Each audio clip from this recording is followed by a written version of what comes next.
అప్పుల బాధలు వెంటాడుతున్నాయా? అయితే 6 జేవిఆర్ వారి జాతిరత్నాలు ధరించండి. హాయ్ వెల్కమ్ టు మనం టీవీ. నేను మీ మనోజ్. నిజంగా అసలు ఎంత దారుణ సంఘటనలు జరుగుతున్నాయంటే దేశంలో ఒక చికిత్స కోసం వచ్చిన ఒక అమ్మాయిపై అత్యాచారం జరిగిందంటే మన దేశం ఏ స్టేజ్లో ఉందో అర్థం చేసుకోవచ్చు. నిజంగా ఆవిడకి వచ్చిన రోగాన్ని తగ్గించమని వచ్చిన ఒక డాక్టర్ దగ్గరికి వస్తే ఆవిడ బాగుందని ఆవిడని ఏదో ఒక రకంగా లొంగ తీసుకోవాలని ఆయన ప్రయత్నించి నిజంగా చివరికి అత్యాచారం చేశాడు.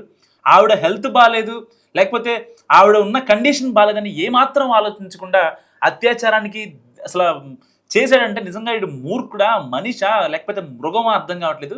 నిజంగా ఈ ఘటన కరీంనగర్ జిల్లా కేంద్రంలోని ఒక ప్రైవేట్ ఆసుపత్రిలో ఈ ఘటన జరిగింది.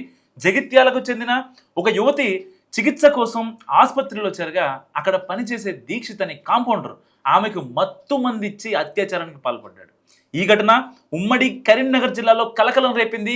పోలీసులు హాస్పిటల్ సీసీ ఫుటేజ్ సేకరించి యువతికి చికిత్స అందించిన గదిని సీజ్ చేసి ఇప్పుడు దర్యాప్తు చేస్తున్నారు.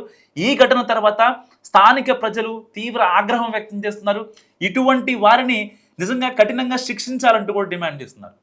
రేపు మాపు ఎవరన్నా హాస్టల్లో ఉండే అమ్మాయిలో లేకపోతే ఇంకెవరో ఒక సింగిల్గా లైఫ్ లీడ్ చేసేవాళ్ళు హాస్పిటల్కి వెళ్ళి ధైర్యంగా ఉండాలంటే 2-3 రోజులు వాళ్ళకి ఎవరూ లేరు అప్పటికే. సో అలాంటి వాళ్ళు ఎలా ఉండగలరు? ఇలాంటి ఘటనలు జరిగితే నిజంగా అనారోగ్యం కలిగినప్పుడు ఎవరైనా బేసిక్గా హాస్పిటల్కి వెళ్తారు. డాక్టర్లు సిబ్బంది అందించే సేవలపై నమ్మకం ఉంచి వారికి వచ్చిన వ్యాధి ఏంటనే వివరాలు చెప్తారు. దీనిలో ఎలాంటి అబద్ధం ఉండదు. అయితే కరీంనగర్ జిల్లా కేంద్రంలో జరిగిన ఘోర సంఘటన వారిపై ఉంచిన నమ్మకాన్ని వమ్ము చేసింది.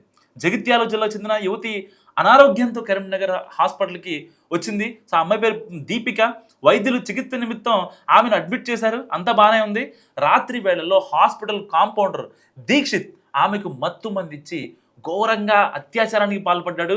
సో ఈ ఘటన వెలుగులోకి రావడంతో యువతి ఎదుర్కొన్న మానసిక శారీరక వేదనను మాటల్లో చెప్పలేంది. నిజంగా వైద్య సేవలు పొందాల్సిన చోటే ఇలాంటి అమానుషం జరగడం ఆమె జీవితాన్ని చిదిమేసింది. దీంతో ఆసుపత్రిలోని భద్రతా వ్యవస్థ, సిబ్బంది నియామక విధానాలపై నిజంగా ప్రశ్నలు తలెత్తున్నాయి ఇప్పుడు. సో రోగుల రక్షణలో నిర్లక్ష్యం వహించడం సమాజాన్ని కుదిపేసే అంశమైంది. బాధిత కుటుంబం పోలీసులకు ఫిర్యాదు చేయగా పోలీసులు తక్షణమే రంగంలోకి దిగి హాస్పిటల్లోని సీసీ ఫుటేజ్ సేకరించారు. నిందితుడు పనిచేసిన గదిని సీజ్ చేసి ఇప్పుడు దర్యాప్తు వేగవంతం చేస్తున్నారు. సో ఈ ఘటన స్థానికంగా ఆగ్రహానికి దారితీస్తుంది. అయితే ప్రజలు ఇలాంటి హాస్పిటల్స్పై కఠిన పర్యవేక్షణ అవసరమని కూడా డిమాండ్ చేస్తున్న పరిస్థితి. సో ఈ ఒక్క ఆసుపత్రిలోనే కాదు, నగర వ్యాప్తంగా చాలా హాస్పిటల్స్లో భద్రతా లోపాలు ఉన్నాయని, వైద్యానికి సంబంధించి చేసే పరీక్షల్లో కూడా అధిక డబ్బులు వసూలు చేస్తున్నట్లు కూడా ఆరోపణలు వస్తున్నాయి. అయితే భారతదేశంలో అత్యాచారంపై ఐపీసీ 376 సెక్షన్ ప్రకారం కఠిన చర్యలున్నాయి. వైద్య సేవలు అందించే సమయంలో రోగిపై లైంగిక దాడి జరిగితే అది మరింత నేరంగా పరిగణించబడుతుంది. సో నిందితుడికి కఠిన శిక్షలు విధించే అవకాశం కూడా ఉంది. అంతేకాకుండా హాస్పిటల్ నిర్వాహకులపై కూడా నిర్లక్ష్యానికి సంబంధించి కేసులు కూడా నమోదు చేసే అవకాశం ఉంది. సో ఆరోగ్యం కోసం ఆశ్రయం కావాల్సిన ఆసుపత్రి భయం కలిగించే ప్రదేశం అవ్వకూడదు నిజంగా. సో ఈ ఘటనతో యువతి ఎదుర్కొన్న అవమానం, మానసిక గాయం ఎప్పటికీ చెరగని ముద్రగా మారిపోతాయి. ఇలాంటి సంఘటనలు పునరావృతం కాకుండా కఠినమైన చట్టపరమైన చర్యలతో పాటు ఆసుపత్రుల్లో భద్రతా ప్రమాణాలు తప్పనిసరి చేయడం అత్యవసరం. నిజంగా అసలు అంటే ఒక హాస్పిటల్ కాంపౌండర్ కావచ్చు, లేకపోతే ఇంతకుముందు జరిగిన ఘటనలు ఒక డాక్టర్ కావచ్చు. సో అంటే ఆడది ఆట బొమ్మలాగా చూసే ఆ తత్వం పోకపోతే నిజంగా ఇలాంటి ఘటనలే పునరావృతం అవుతుంటాయి. ఇప్పటికే మనం తెలుగు రాష్ట్రాల్లో చాలా ఘటనలు చూసాం. అత్యంత పాశవికంగా ఎవరైతే వస్తారో ఆ పెళ్ళైన వాళ్ళు కావచ్చు, పెళ్లి కానోళ్ళు కావచ్చు, వాళ్ళ టార్గెట్ మొత్తం ఒకటే.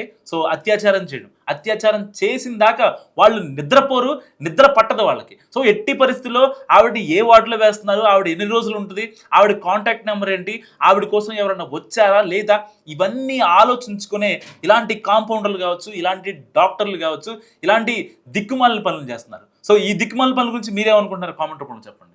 చూస్తూనే ఉండండి మనం టీవీ.